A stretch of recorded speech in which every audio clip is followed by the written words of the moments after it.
Good. Okay, right, let's, so I say that I will introduce and then we'll make a start. It's Friday the 14th of August 2015. I'm Jonathan Byrne from Bletchley Park Trust and I'm very pleased to be interviewing Mrs. Joyce Jones, formerly Todd, here in Waterbeach near Cambridge. And also here is her son Robert. So can you please tell me what you were doing before you joined the WAFs, a bit of background? Well, I was at school. My son always says I've got a lazy gene, and I'm afraid he's correct, because I sort of daydreamed all the time at school, and it caught up with me. And because we were evacuated as well, which messed things up. Teaching wise, because very often you were left to do your own learning. And then when I was due to go back to school in September 1941 and I didn't want to go. So I had a chat with my father and to my amazement he said he would give me permission to join the WAF as long as I was either a clerk special duties or a wireless operator, but nothing else. Where was home at this time? Sorry. Where was home? I was at home. No, but where was home? Where did you live? Where did I live? Yeah. Manchester. Oh, Manchester. Thank you. So I applied and was offered an interview. And the sergeant, did all the beginning things, said, what do you want to do?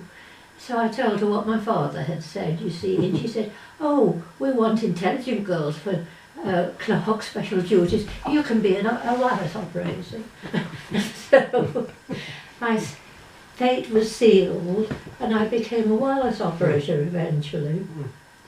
So, did your father have some knowledge of the RAF to make... No, he'd been in the army, he'd been in the Lancashire Fusiliers in the First War.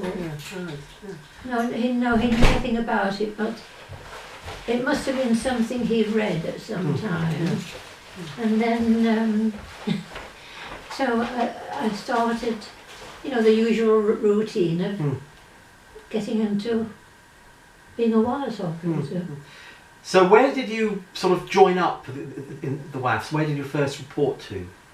Well, we first went to Gloucester, and then to Morecambe, and then we each went wherever we were going to do our training. And I went to Birmingham, where we learned the Moors. I've got a photograph of it, if you want one. Yes, please, yes. I think there were about 25 girls, and we lived in well, what was the name of the shelter? Nissen hut. No. This was before that. Oh. When you were Lord, summons people to go to court, but would put them somewhere safe. A safe house. Oh, not a cell or something. Surely not. It was a Roman Catholic church on Gravelly Hill, right. And they had this nunnery next to it, and the women who'd been waiting to be arrested and all the rest of it had gone, and we moved in there. So it was like a sort of hostel or something, a bail hostel or something like that, maybe. Yes, something like that. Yeah, I get the that word sort of thing. will come back. Yes, that's okay. Don't worry. And then we did our wireless training at Aston Cross Post Office in Birmingham, and we were taught by 2 retired telegraphists. And we started that at the beginning of December. So between Christmas and New Year coming, we really didn't get started properly until the end of December. And then this photograph was taken sometime in March, I think, 42, but far more women on it than I would have expected. So I could have sworn there were about 25 of us together, but it's more like 40 on it on the photograph. So where the others came from, unless it was a very, very old post office, almost falling down, and we used the ground floor, but whether there was another set upstairs or not, we don't know. No. Can I just go back a little bit? You said you went to Morecambe for training. Was that wasn't anything to do with wireless operators? That was your basic training? The usual training, learning to march and obey the rules and all the rest. Okay, thanks. Yeah. No, it's just I've heard of Morecambe and I haven't been quite sure what the training was, so thank you for that. Yes. No, it was. We had all kinds of lectures on different things in the pier in Morecambe, and it was just a general training to get you used to the ways of the service. But your wireless training was in Birmingham. A bit in Birmingham, yeah. Evidently, there were training places all over England, but we didn't know that.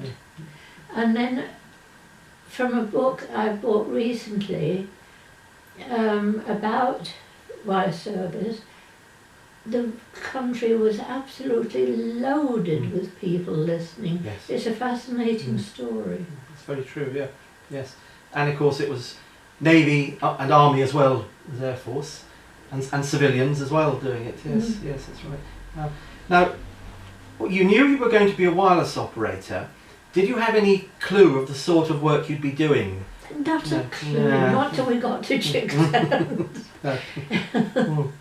Nothing was ever said at all. It was purely learning Morse. And then we were carted off to Chicksands. Were you learning to send as well as receive? Were you learning to send Morse as well as receive? No, just receive. Yes. Anyway, sorry. And then we went to Chicksands. The first thing we had to do was sign the Official Secrets Act. And then when we'd done that and he checked that we understood, it was a flight sergeant, I think, he checked that we understood what he was saying and were agreeable to sign it. And then they told us which squadron we would belong to, and I was Squadron 1, there were 3 squadrons, and which hut we were going to live in, and that was it. Go on, get on with it.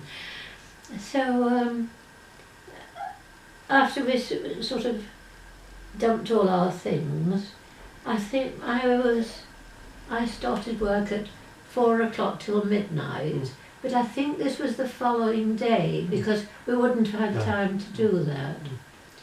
And that was when we were working in the Priory upstairs. And on the ground floor, on the floor, was this, I've written it in my diary, a chap that I thought belonged to the army. Yeah. But he didn't. And was he the vulnerable points guard?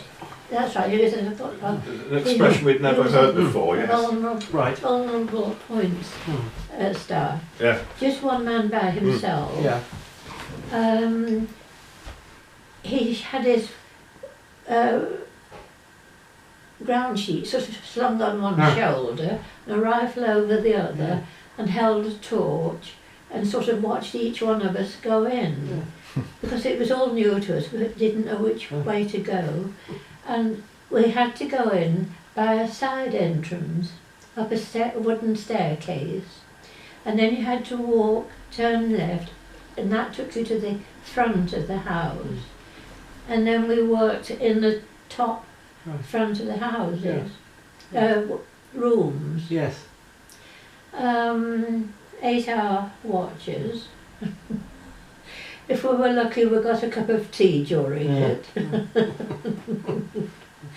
and that was made in a fire bucket on a fire because there'd no kitchen there.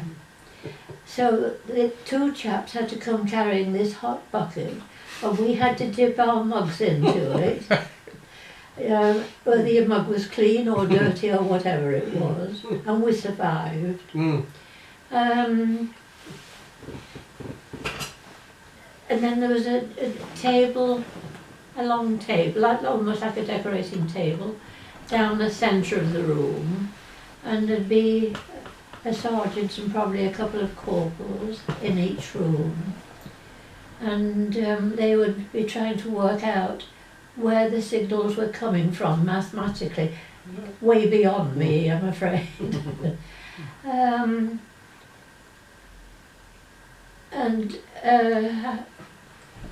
the other room was smaller, and our room had shelves round with the sets on it, and you were each given a frequency to listen on.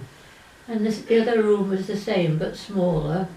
And then one evening a bat flew in through the window, and the poor thing was petrified because people were chasing it, trying to catch it, because if it got into the house, it could have caused havoc. So the sergeant was chasing this bat round the room with a long broom and knocked it down, and it landed on my set. And then he killed it, unfortunately. But there were certainly fewer people doing this at that time. Then we moved into the blocks and had many more people working there. So this was, you were saying, this is about May 42. That's right. That's right. Yes, that's right. So that was, so at this stage, they hadn't built the huts for the outside for the radio operators, wireless operators. The huts. So at this stage, the operation was fairly new, I take it, at Chicksands, what you were doing. Oh no, the Navy had been there doing it before us. Yeah. And it was said that what is now the officers' dining room, you know, the one with the pillars, that there were civilian naval operators still there. We never saw them, but occasionally we could hear them if they knocked something over or shuffled something. And at the beginning there were two camps, one below the other. The lower one the women were in, and the upper one the men were in.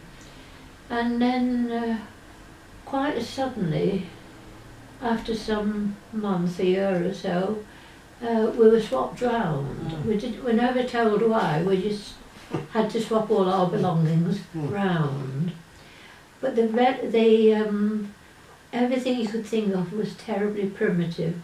Downstairs they had bucket loos, chemical loos.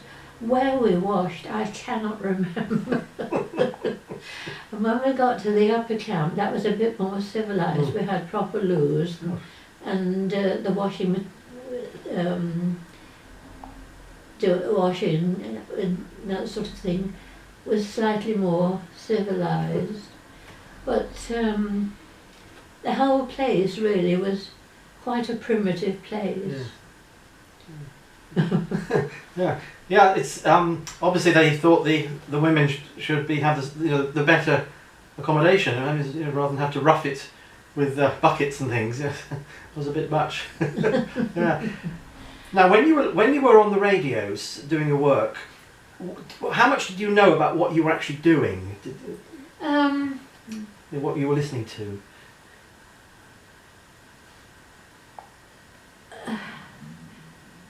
What they said was that we were listening to the German Air Force, and nothing more. And I rather think it was really a bit broader than that at times, but then nothing was ever said. And so you listened to, it was Morse, I presume, and it was just random, to you, random letters? It was a 5-letter code.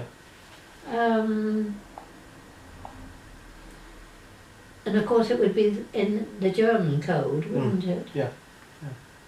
And you were just sort of listening on your frequency and then just swinging either side of that and listening to that. But nothing was ever said about anything. It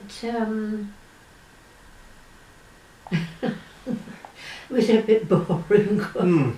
But and you wrote these down on a form, on a pad, would that be right? So what you heard you wrote onto a Oh yes, it was a signal special form. Yeah. I think about 4 or 5 columns into blocks, and what you heard went into the blocks as words, sort of thing. Yeah. And when a signal had finished, what happened then? Who did you give it to? That was collected up, Right. and then, as far as we knew, it went to motorcyclists. What do they call them, Rob? Oh, dispatch riders. Dispatch Yeah. riders. Yes. Yeah. But they were collected up and sent to Bletchley by dispatch riders. But did you know at the time where they were going? Did they at the time you were there? Did they actually mention a place called Bletchley Park? No, not to begin with. Oh, It was X station. And then, I don't know how it came about. Bletchley was mentioned quite some time later. And the strange thing is, if I was going home on leave, I always had to go through Bletchley station. And I used to imagine the house just being the other side of the station, which it was. Yeah. So did you stay in the Priory working all the time, or did you move to another location? Well, after we'd been in the Priory some time, possibly the beginning of the next year, they had these blocks built. There's a photograph somewhere and a plan of it somewhere.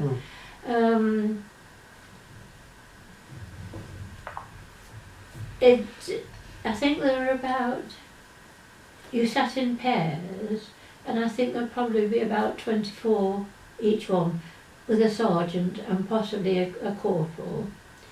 And there was nowhere at first to have a drink or anything, but there were proper loos there.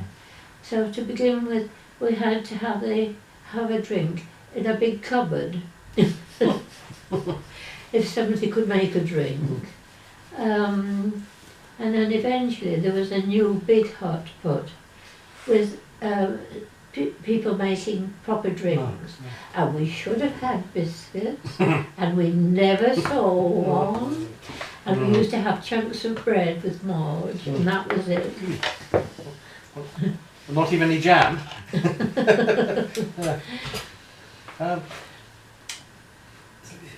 But the work was the same. The work was the same, yes. Yeah. And then eventually they had pneumatic thing to put the message in.